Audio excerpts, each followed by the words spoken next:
I'll never forget the moment I got that phone call.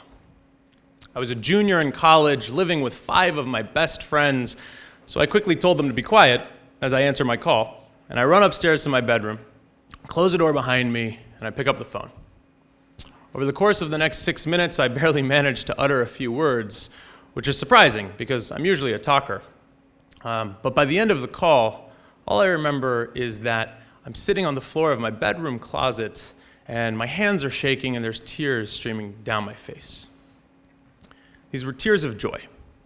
You see, your first big break is often your most meaningful, and for me, it had just been delivered. I grew up ambitious, but misdirected. I was aware that I wanted to do something of meaning, but unaware of what that might be. Like many of you, I wanted to shape what tomorrow would look like, but I didn't know what I needed to do today in order to get there. I was sick of being told to be patient and that my time would come. I wanted something more actionable, something tangible, something that I could do right away. So I decided to take matters into my own hands a bit earlier than most. You see, I spent the majority of my adolescence wanting to become a doctor, and only halfway through college did I realize that I didn't want that anymore. When I decided to drop pre-med, I spoke to as many doctors as I could. And it hit me all of a sudden that in order to become a doctor, you have to spend a lot of your prime years in school and training. The same years when I would want to be starting a family or beginning my career, I would be stuck in training. And it became really clear to me that I didn't want it that badly. I wasn't willing to make that sacrifice. And so, once I discovered what it was that I didn't want, I had to spend all this time to figure out what it was that I actually did want. I'd spent so long wanting to become a doctor that a lot of my identity was wrapped up in that. That was what I told my friends since I was a kid. And now I didn't know what to tell them anymore. And so I turned to the only place that I knew how, the internet. I looked for people who might have similar stories as me and would relate. I thought that the tech industry was interesting, but I didn't know much about it.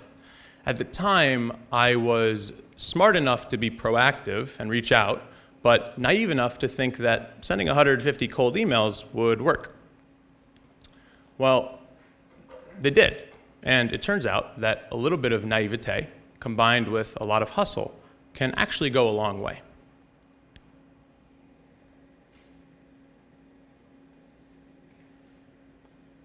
You should never underestimate the importance of taking that first step.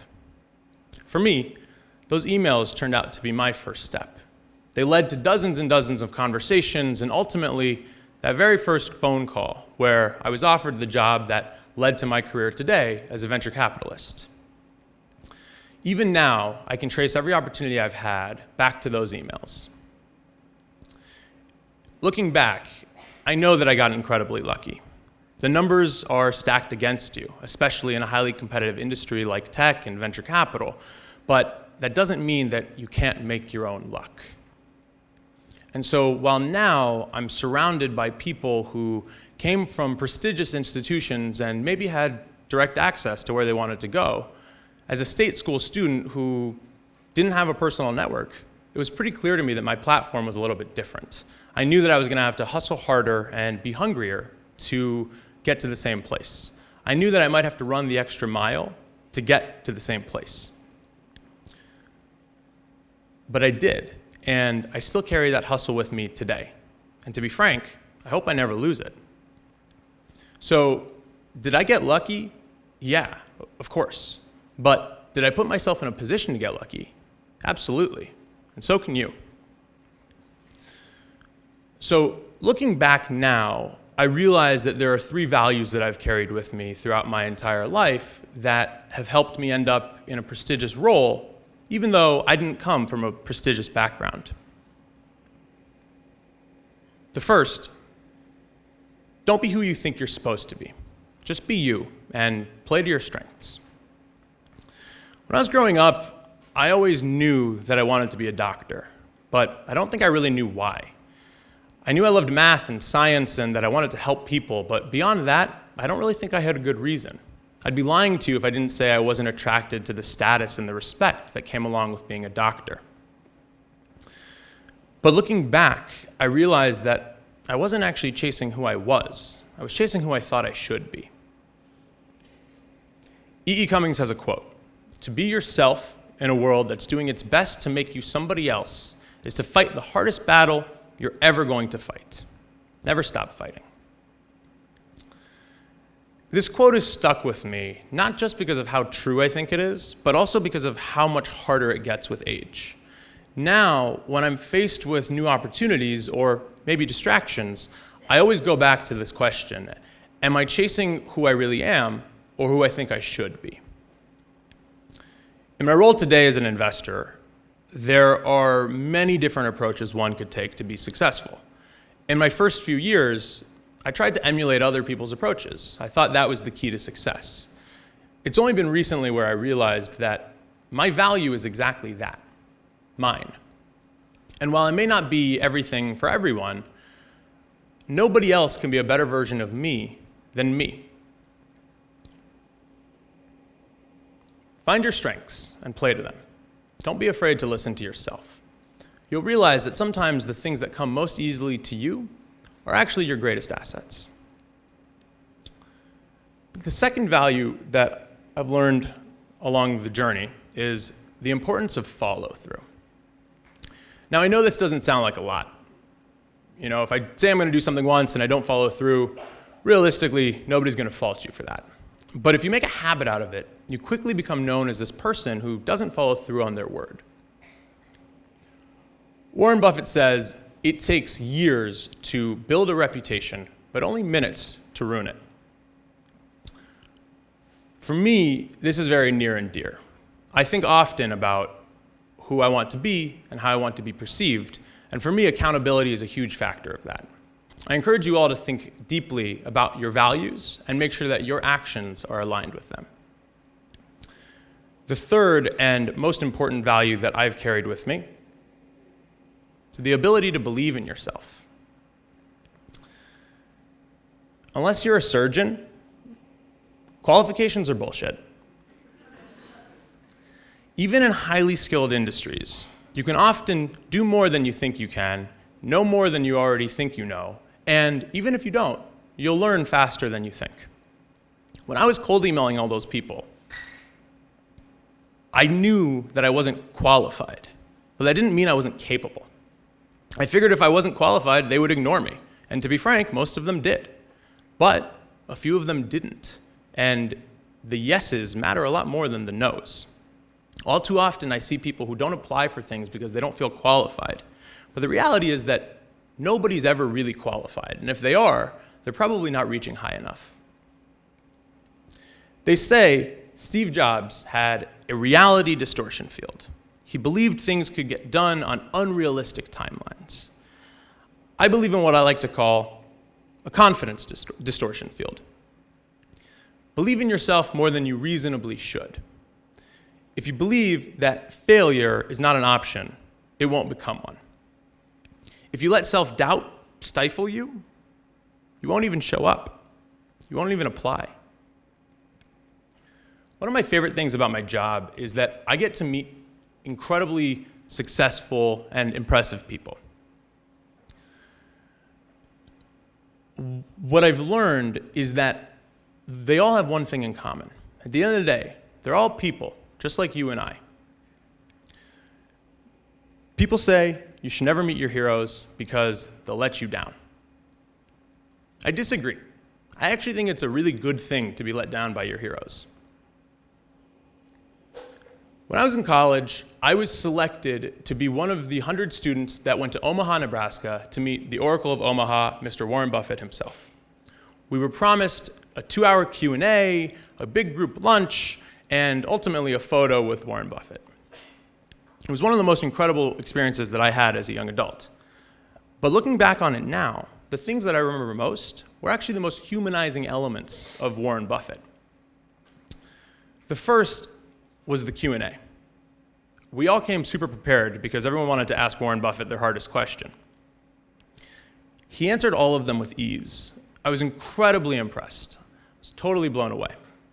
It was only months later, when I was watching YouTube videos of Warren Buffett interviews, because that's what I did in college, when I realized that all of his answers had been rehearsed. He had given those answers literally hundreds of times. And so first of all, shame on us, because we didn't think of any original questions. But more importantly, even Warren Buffett had rehearsed all of his answers. The second thing I remember came at the end of lunch. The waitress came around holding a tray of root beer floats. When one of the students said what was for dessert, she simply looked at us and she said, "Warren's favorite."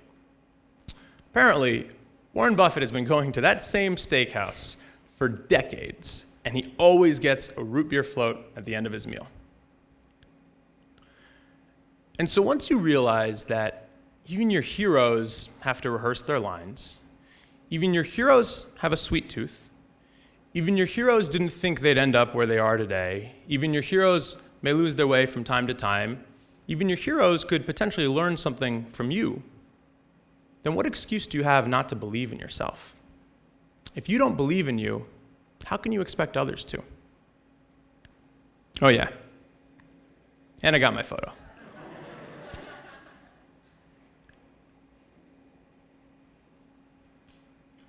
In the grand scheme of things, I had a massive head start. I was incredibly fortunate to be born into an independent, affluent country to parents who sacrificed a lot and cared deeply for me. And while I believe you can make your own luck, I didn't make any of that. I was given that. And so it's not lost upon me that I stand here and I talk about the difficulties of coming from state school, when in reality, my struggles were not struggles at all. They were opportunities. And as we all know, talent is universal, even though opportunity is not. But I urge you to see the opportunity in yourself, no matter your starting point.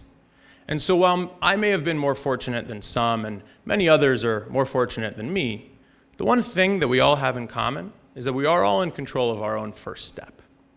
And so if you believe in yourself and you take your first step, you're bound to end up at least a little bit closer than if you hadn't. I'll end with a poem that's inspired by my parents, who took the ultimate first step when they immigrated here from Iran nearly 40 years ago, and have always inspired me to reach my full human potential.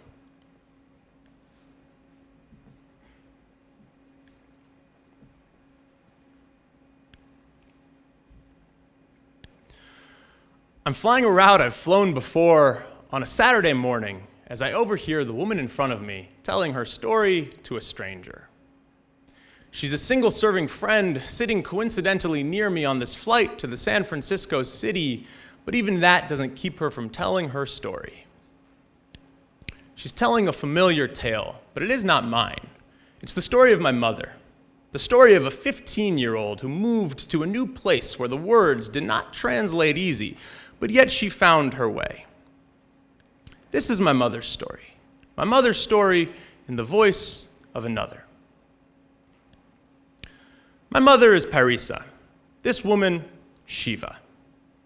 Shiva has youth in her voice, but speaks from experience. She giggles between breaths and often at her own musings. She whispers stories from mountaintops. She shouts her secrets, but stutters her acts of kindness. She has struggled, but she has persevered.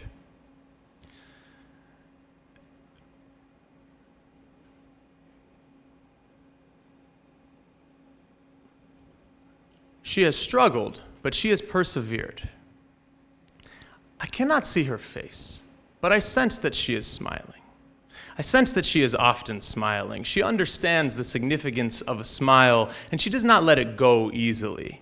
She knows how to hold on to a smile. She knows how to hold on. She knows how to hold on.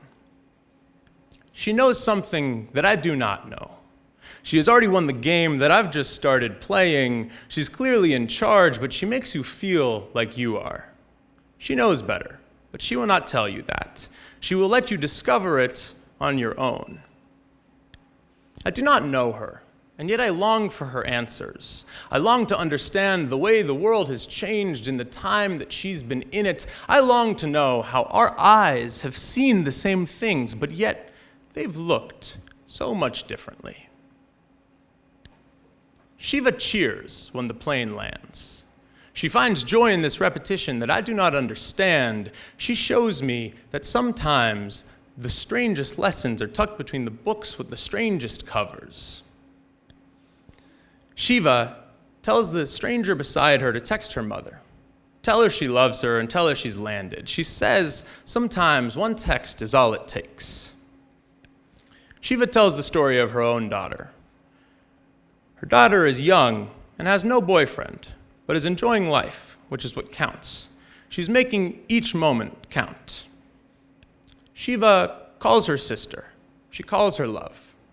She will see her tonight, and she cannot wait. When Shiva gets up, she does not look the way I would expect her to. She does not look like someone I would have expected to learn so much from. She shows me sometimes the greatest lessons are tucked between the pages of the books with the strangest covers, the books that I myself may not have opened, the books with dust on their spine but magic on their pages. She teaches me. Without knowing, she teaches me. Without my asking to be taught, she teaches me. When we arrive at the gate, I carry Shiva's bag down from the overhead bin for her. It's the least I could do for the woman who knew nothing but taught me everything, for the woman who came here with few words but with much wisdom.